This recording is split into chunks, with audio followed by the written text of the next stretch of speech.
नमस्कार, मैं हूं पूजा सिंह और आप देख रहे हैं राजपथ भारत।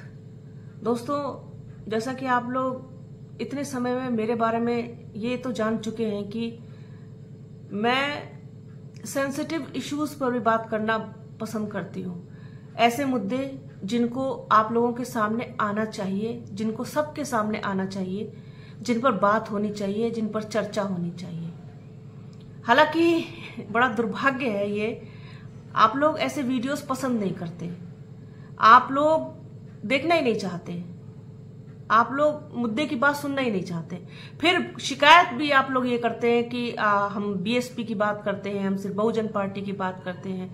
आप हमारी पूरी टीम को ब्लेम करते हैं, मुझे, हमारे एडिटर सर को, हमारे दूसरे स्टाफ को, हमारे सहयोगियों को, कि हम सिर्फ और सिर्फ इनकी बात करते हैं बीएसपी की, इसलिए सिर्फ बीएसपी का चैनल है। ऐसा नहीं है, हम दूसरे मुद्दों पर भी बात करते हैं। खास तौर पर मैं अपने बारे में अगर बताऊं तो आप लोगों ने जब से मुझे देखना शुरू किया, आप लोगों ने देखा भी होगा, इस चीज को नोटिस भी किया होगा कि ऐसी घटनाएं हमारे देश में, प्रदेश में हो रही हैं कि जिनको आप सबके सामने आना बेहद जरूरी है, उनको आपके सामने लेकर के आना जरूरी है।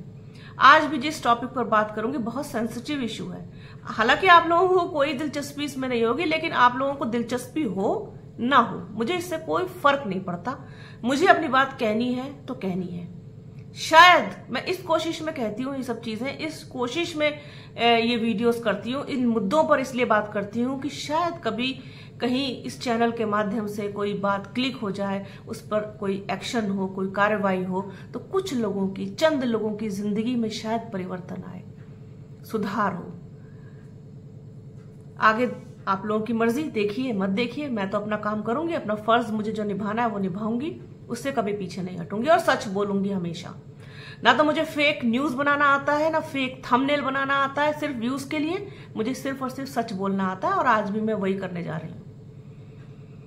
प्रधानमंत्री नरेंद्र मोदी का संसदीय क्षेत्र वाराणसी, उससे लगा हुआ एक नेहिया गांव, वहां पर गरीबी से, गुर्बत से, भुखमरी से, भूख से,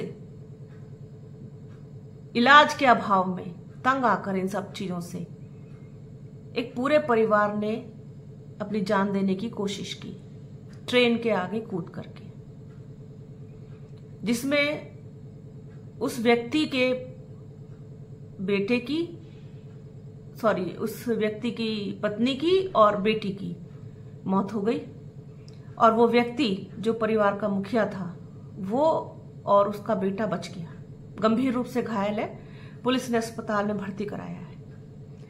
बात सिर्फ इतनी है कि दावे तो बहुत बड़े बड़े किए जाते हैं कि देश में, प्रदेश में सब कुछ सही है, सब कुछ सही चल रहा है और हम देश नहीं, हम विदेश में, पूरी दुनिया में एक बड़ी शक्ति बनकर के उभरे हैं और हम विश्व गुरु बन गए हैं। अब इंडिया का डंका बज रहा है पूरे विश्व में, भारत का डंका बज रहा है। डंका किस चीज में बज रहा है ये भी सबको पता है, बताने की जरूरत नहीं है। आपका डंका अभी भी बज रहा है भुखमरी के क्षेत्र में, आपका डंका अभी भी बज रहा है, लोगों को इलाज नहीं मिल रहा है। आप जानते हैं इस परिवार ने सुसाइड अटेम्प्ट किया क्योंकि खाने के लिए रोटी नहीं थी और किसी भी सरकारी योजना का लाभ उनको नहीं मिल पा रहा था क्योंकि उनके पास आधार कार्ड नहीं था।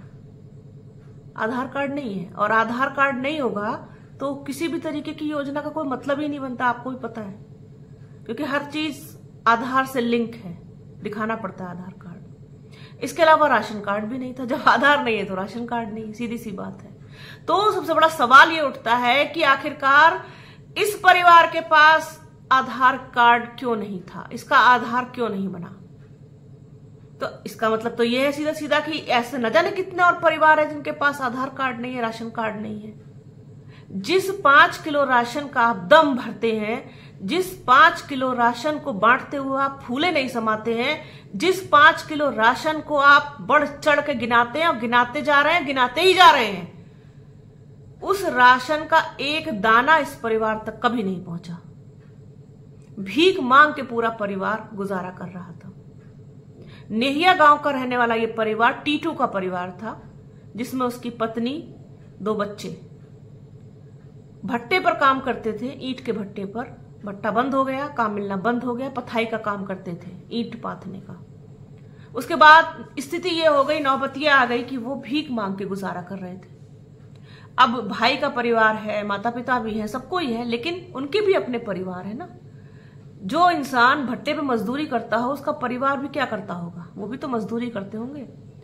तो जो टीटू है, उसके भाई की पत्नी के हिसाब से, उसके अनुसार कि ये लोग बहुत गुर्बत में जी रहे थे और टीटू को टीबी भी थी, जिसका वो इलाज नहीं करा पा रहा था। अब आप सोचिए, टीबी की दवा सरकारी अस्पतालों में मुफ्त मिलती है, पर कौन से सरकारी अस्पताल में मिलती है ये शायद बेचारे टीटू को पता नहीं होगा। तो दोनों पति पत्नी में आपस में झगड़ा होता था। ये ऐसा टीटू के भाई की पत्नी ने बताया है, जिसका नाम सरिता है, कि दोनों पति पत्नी में झगड़ा होता था, खाने को लेकर के, रोटी को लेकर के, काम को लेकर के, आर्थिक तंगी को लेकर। पूरा परिवार आर्थिक तंगी के दौर से गुजर रहा था।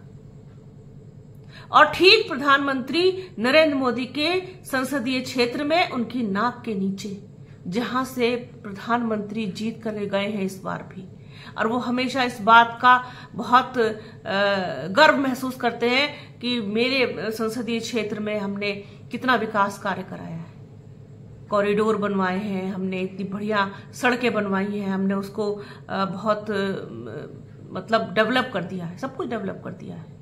तो उनके हिसाब से तो खैर सब कुछ डेवलप है, और कितना डेवलप है वो इस घटना से समझा जा सकता है कि कितना डेवलप है। कोई और कारण हो, मैं उसको नहीं मानती कि कोई पारिवारिक टेंशन है, कि आपस में कोई कलह है। आए दिन आप घटनाएं सुनते हैं कि यहाँ जान दे दी, वहां जान दे दी, ठीक है ना। लेकिन भूख से तंग आकर के, रोटी नहीं मिलने के कारण उसने सोचा कि अपने पूरी जीवन लीला को ही खत्म कर लेते हैं, तो छुटकारा मिले इस रोज रोज के झंझट से। आप अपने लोगों को रोजगार नहीं दे पा रहे हैं, सबसे बड़ा सवाल, सबसे बड़ा मुद्दा आपके लिए आज भी सबसे सेंसिटिव चीज, सबसे इंपॉर्टेंट चीज, सबसे ज्यादा अहमियत रखने वाली चीज है धर्म, संप्रदाय, सांप्रदायिकता, झगड़े, दंगे, फसाद, क्योंकि इससे आपको राजनीतिक लाभ होता है। परिवार किसी का मरे, जिए, कटे, कोई फर्क नहीं पड़ता आपको, क्योंकि आपके अंदर भावनाएं हैं ही नहीं, भावनाएं मर चुकी हैं आपकी। तो जिस व्यक्ति पर बीतती है ना, जिसके बच्चे भूख से बिलबिलाते हैं, और आज भी है, ये है, अगर ये ना होता तो ये घटना कैसे होती, नहीं होती ना। अगर सब कुछ सही होता, अगर सब कुछ सही है, किसी इंसान को भाई खाने को 2 वक्त की चाहे रूखी सूखी मिल रही है, सर पर छत है, बच्चे सरकारी स्कूल ही में सही पढ़ रहे हैं, अगर हम बीमार हो जा रहे हैं तो इलाज मिल जा रहा है, तो फिर क्या जरूरत पड़ी है, क्या जरूरत पड़ी है किसी को अपनी जान देने की। लेकिन ऐसा हो नहीं रहा है, ऐसा नहीं हो रहा है। बहुत सारे लोग, बहुत सारे परिवार आज भी 2 वक्त की रोटी के लिए जो जद्दोजहद करते हैं, जो संघर्ष करते हैं सुबह से शाम तक, ये सिर्फ वही जानते हैं। और सिर्फ कह देना, बड़ी बड़ी बातें कर देना, रैलियों में, यहाँ वहां फोटोशूट, विदेश यात्राएं, यहां डंका बज रहा है, वहां डंका बज रहा है, कुछ नहीं बज रहा है डंका आपका। जब तक एक भी परिवार इस तरीके से रहेगा, इस तरीके से जान देने की कोशिश करेगा, जान दे देगा, तब तक आपकी सब चीजें बेमानी है। आप दम्भ मत भरिए, इस चीज का दावा मत कीजिए, आप कहिए, खुल के कहिए, हम कोशिश कर रहे हैं सारी चीजों को ठीक करने की। हम कोशिश कर रहे हैं कि हर व्यक्ति को रोटी मिले, कपड़ा मिले, मकान मिले, हर बच्चे को शिक्षा मिले, हर युवा को, हर उस इंसान को रोजगार मिले जो रोजगार पाने के लायक है। आप कहिए इस चीज को, कहने में आपकी कौन सी शान घट जाएगी। सच बोलिए, कभी तो सच बोलिए। आप कहिए कि हम कोशिश कर रहे हैं कि हर बीमार को सरकारी अस्पताल में इलाज मिले, मुफ्त इलाज मिले, मुफ्त शिक्षा मिले। आप कहिए तो, लेकिन आप क्या कहते हैं कि हमने सब कुछ ठीक कर दिया, अब सब कुछ ठीक है, अब इस देश में ना कोई भुखमरी से परेशान है, ना गरीबी से बेहाल है, और ना ही बीमारी से त्रस्त है। एक बार जाके तो देखिए। अब कोई जाएगा इस परिवार के पास? जाएगा क्या? राहुल गांधी जाएंगे क्या? अखिलेश यादव जाएंगे या आकाश आनंद जाएंगे? कौन जाएगा इस परिवार से मिलने? कौन जाएगा? या मोदी जी का कोई प्रतिनिधि जाएगा? क्या योगी आदित्यनाथ जाएंगे? कौन जाएगा? कोई नहीं जाएगा, क्योंकि इस परिवार से किसी को कोई राजनीतिक लाभ नहीं है। इलेक्शन यूपी में हो चुका है, उपचुनाव से किसी को कोई लेना देना नहीं है, तो नहीं जाएंगे। हाँ, तब जाएंगे, तब जा सकते थे जब 2027 के आसपास ये घटना होती और विधानसभा का चुनाव होता, तब सब जाते। तो बड़ा दुर्भाग्य है इस देश का कि यहां पर हर घटना, हर चीज, हर एक्सीडेंट, हर इंसिडेंट सिर्फ राजनीतिक लाभ से जोड़ करके देखा जाता है। मुझे नहीं पता कि आप लोग मेरे इस तर्क से कितना सहमत होंगे, लेकिन जो बात सही है वो तो सही है ना, उसको डिनाय कैसे किया जा सकता है? चंद लोगों के ये कह देने भर से कि मुझे गालियां दे लेने भर से कि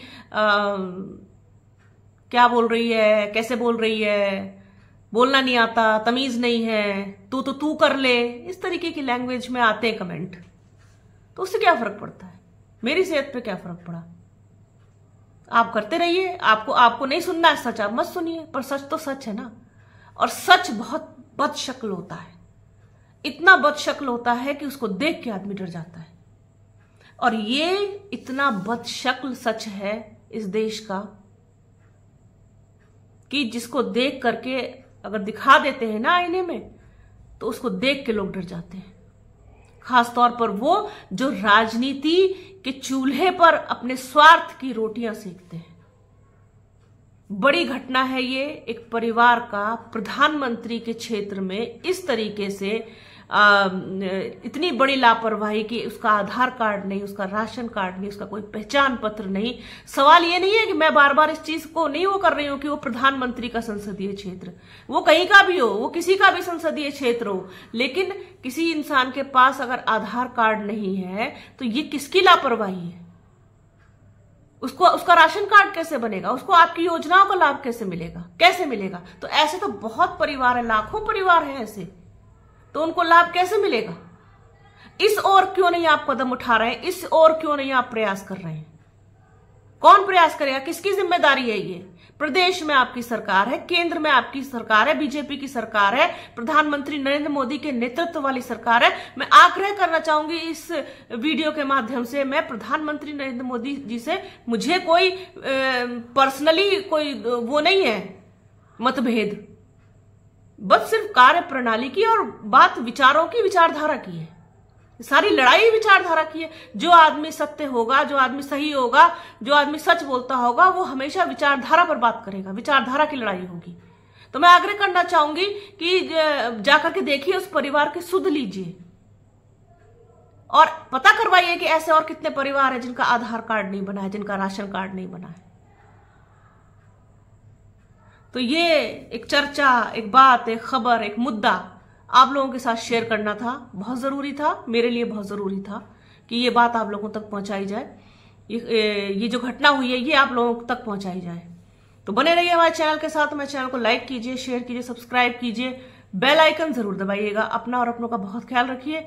जल्द मिलूंगी आपसे एक नए वीडियो में, एक नए मुद्दे के साथ, एक नई चर्चा में।